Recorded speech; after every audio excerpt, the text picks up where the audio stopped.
You know, 2012 is the make or break year for the reality creation industry that's grown up in the new age, you know, shops and websites and conferences and stuff like that. People making DVDs about reality creation, Harry Potter like magicking purifications of the earth, transcendenting souls, moving up to new dimensions, reality shifts, reprogramming our DNA, and giving ourselves godlike powers to do absolutely what, you know.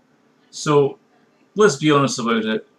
When all this stuff happened and came about in the year 2000, and we look back at the websites for all the sales of generating machines, water filters, you know, tactical manuals for survival and all this kind of stuff. I mean, it never manifested, and then suddenly, about 6 months after the millennium, all these apocalyptic posts and Mad Max manuals all sort of disappeared off the back of the server, and you'd never find them in the web archives ever again.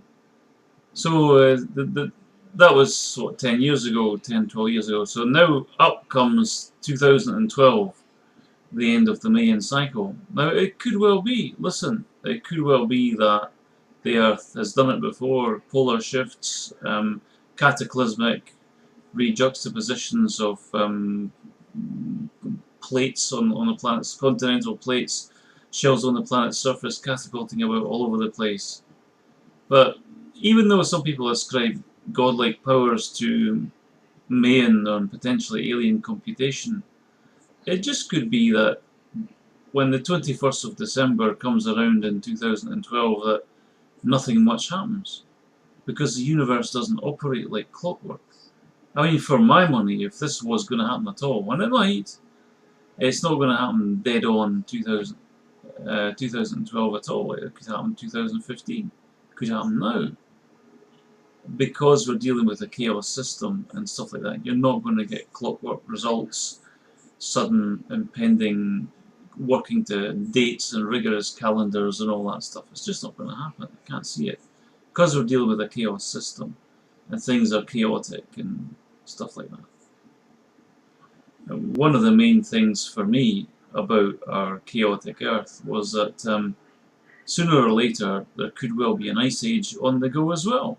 Day after tomorrow scenarios, stuff that we've seen in movies and disaster movies, big ice age coming up. Could well be that after we've reached our zenith, our closest point to the sun, where we've got global warming, it could be that, as Jackie Gillies has pointed out, that we could be due an ice age. And a lot of people thinking to themselves, well, with the Pacific, 10-year Pacific cycle going cooler, it could well be that we're due some sort of period of cooling. Sunspot activity is lessening, less sunspots, it'll be cooler. Moving further away from the sun could be cooler. So sudden onset of 300-foot ice sheets could well take place. But right now, I think at the end of the day, 2012, I don't think it's going to happen in 2012 quite the way we all think it is.